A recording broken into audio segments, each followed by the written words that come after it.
I don't know about you, but I love books with staying power. You know, those books that you still remember months, years, or even decades after you read them? Today, I am sharing 5 books that have stuck with me after more than 20 years.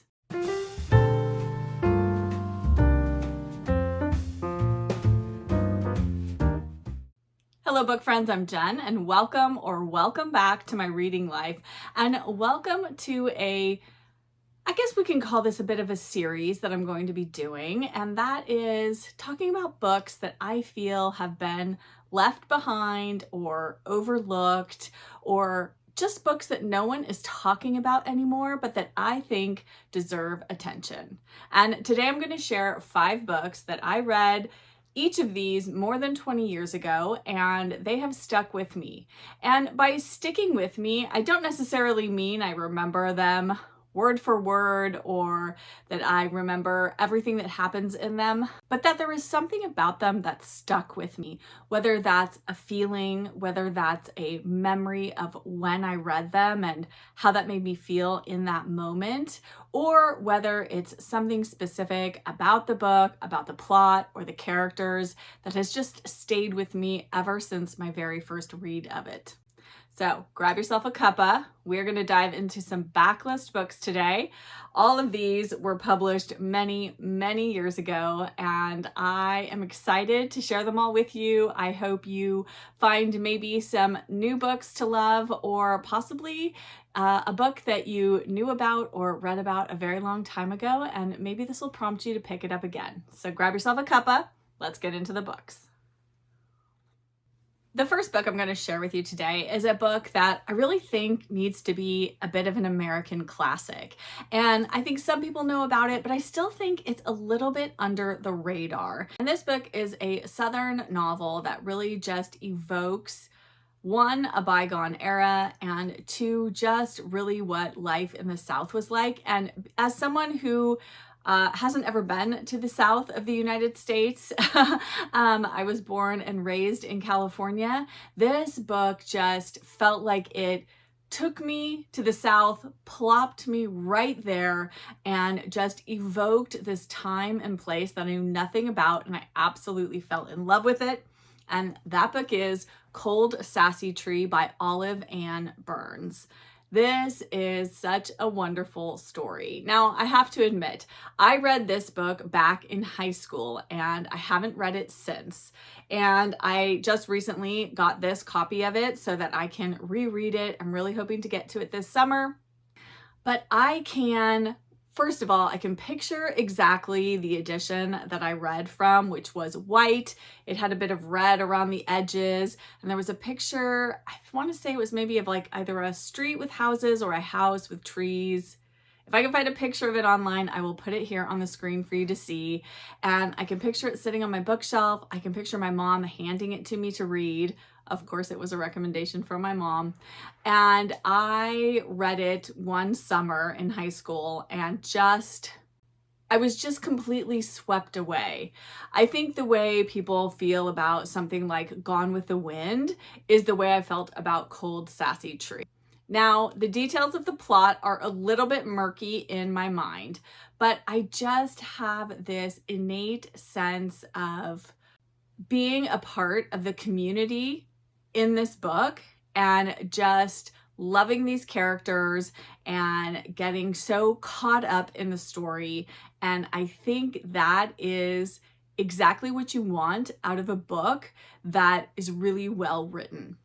A quick synopsis of Cold Sassy Tree. It is set in 1906 in Cold Sassy, Georgia, and the story is being told from the viewpoint of Will Tweedy. He is a 14-year-old boy, and his family is at the center of a scandal in town when his grandfather, who's the proprietor of the general store, who is recently widowed, decides to marry a much younger woman, and this sort of sets off the events in the book. And and we follow along with what happens in the town, what goes on with the scandal. We follow Will, and I think this really spoke to me because it was told from the perspective of a teenager, and being a teenager myself at the time, I think it just really related to that. I do think that there are some things, some humor and different aspects of the book that probably went over my head at the time, but I just completely was lost in the story and none of that mattered. And I cannot wait to go back and revisit this. I know a few of you have mentioned in the comments to me that you love this book too. If you haven't read this one, or else if like me, it's been a very long time since you last picked it up, let this be your nudge to give it a read, perhaps this summer. I think it makes a great summer read. I think it is an underrated novel that deserves to be an American classic. Next up is a book that is truly a hidden gem. I never, and I do mean never, ever hear anyone else talk about this, say they've read it, or say they've even heard of it.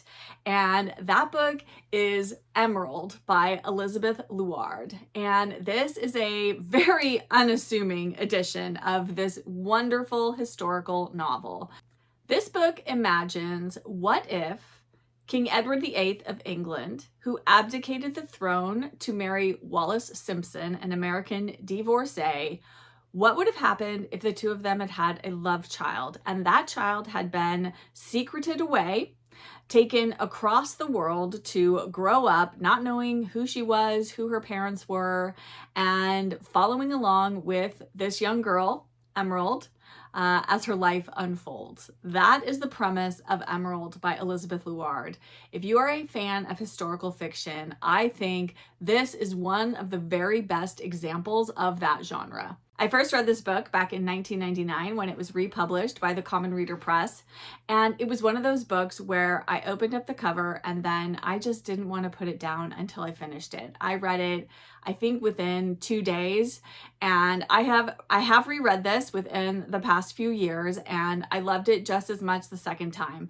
This is one of those books I was worried I wasn't going to enjoy it the second time around, but I think rereading it after a couple of decades just gave me a different perspective on what I focused on when I was reading the book and what really stuck out to me. But this is a gem of a novel, and it's difficult to find. It is out of print, but you can find secondhand copies. So if you run across this, snatch it up because it is well worth a read. And I will say it is one of those books that sort of builds. So give it a little bit of time to get invested in it. I mean, like I said, I was invested from the get-go, but I could see where some people might think it's got a little bit of a slow burn to the beginning of it. However, I promise you the payoff in this is so fantastic. I loved it. I cannot recommend it enough. This next book is a book that is just right in my wheelhouse of things that I absolutely adore in a novel. It is set in England. It is set in a school. It follows a teacher, and I really couldn't ask for more than that. Again, this was another book that I picked up one summer, late summer into early fall, and was just completely absorbed by it. And that book is To Serve Them All My Days by R.F. Delderfield. And this is just a wonderful evocation of a certain time in England post World War I. We are following David Powlett Jones. He is a Welsh miner's son, and he is recovering from shell shock from having been in the war. And he takes a job as a school teacher at a boys' boarding school in England.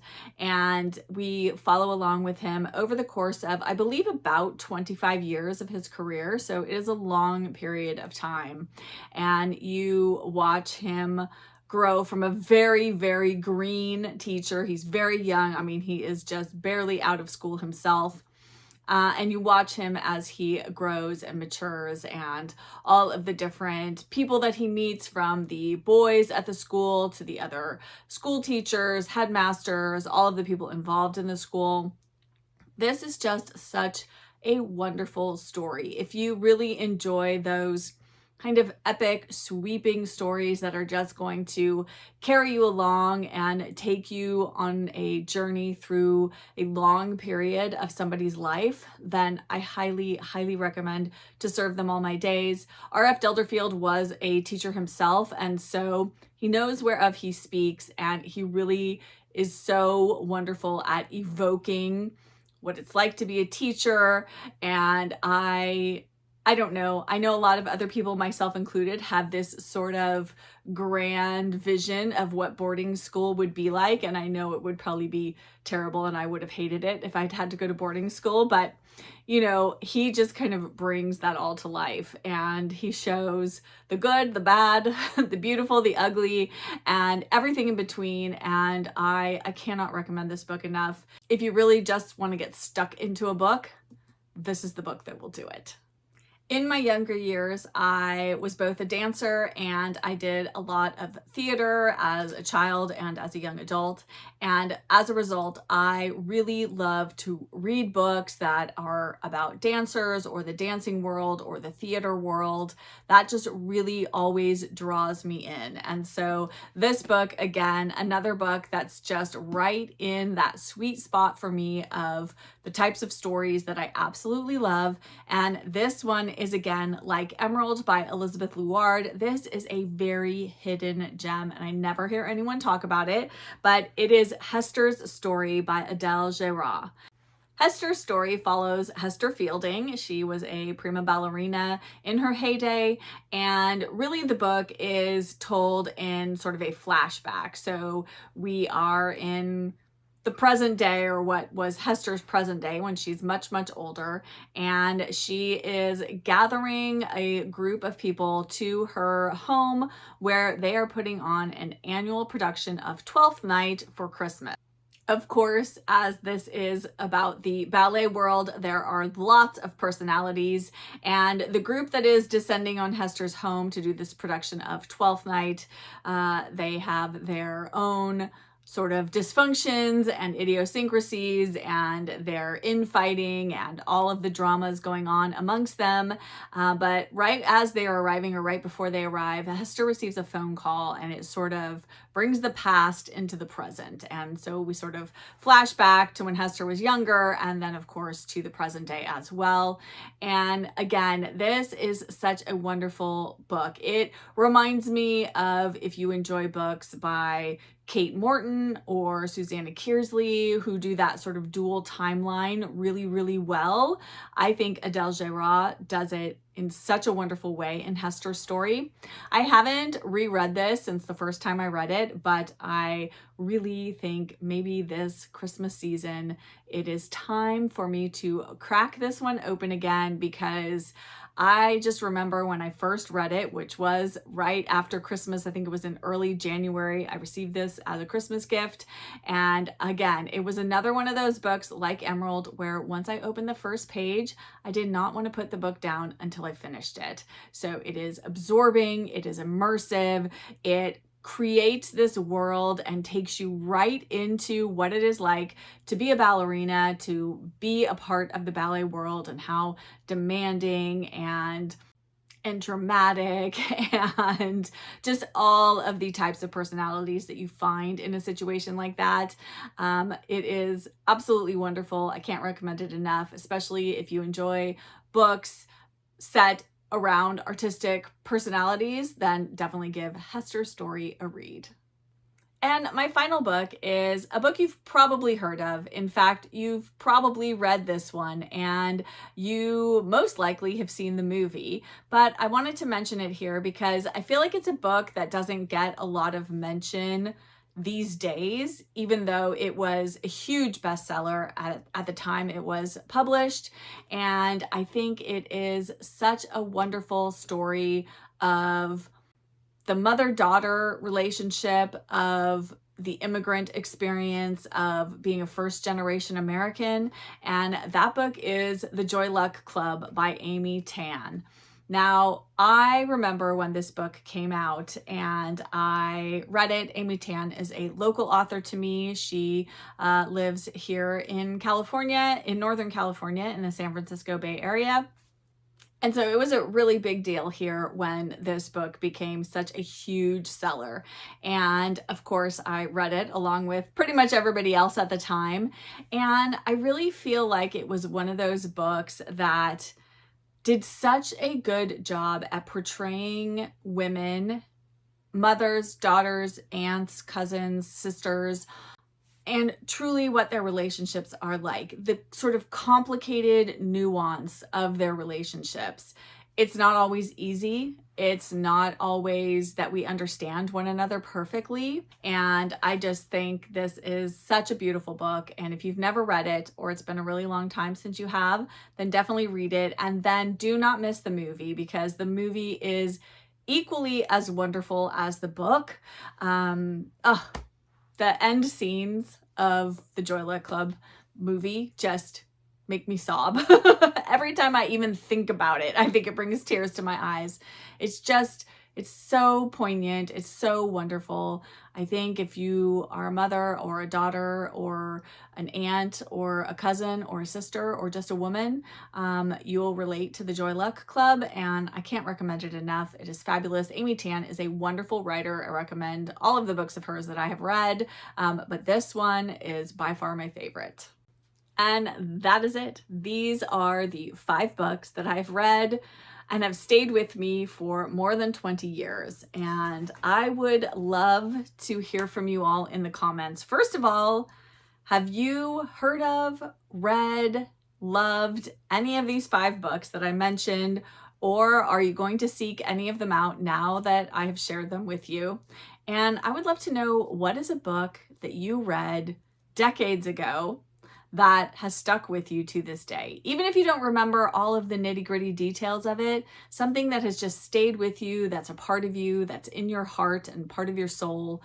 What are those books that really have staying power? Let's share those all in the comments below. And if you're here but you don't have anything that you'd like to add in the comments, but you would like to let me know you were here, comments really do help my channel. Let's leave some dance-related emojis, since Hester's story takes place in the dance world. So whatever dancing-related emojis you can find, leave those in the comments below. Let's have a little dance party in the comments. I would love to see them. I love knowing you were here. And again, those really do help my channel, as do likes. If you could hit that like button if you enjoyed this video. And also, if you are on the YouTube mobile app, you can hit that hype button, which really does help YouTube promote my videos to viewers who wouldn't otherwise find them. And if you're a new viewer and you haven't yet, I would love it if you would subscribe and join my cozy bookish corner of the internet. Thank you all so much for being here, for taking time out of your day to spend it here with me. I appreciate it so much, as I appreciate all of your lovely comments that you leave on all of my videos. I read them all, and it is such a joy to have you as a part of my community. I will be back, as always, with another video very soon. And until then, I wish you a good book and a warm cuppa. Bye.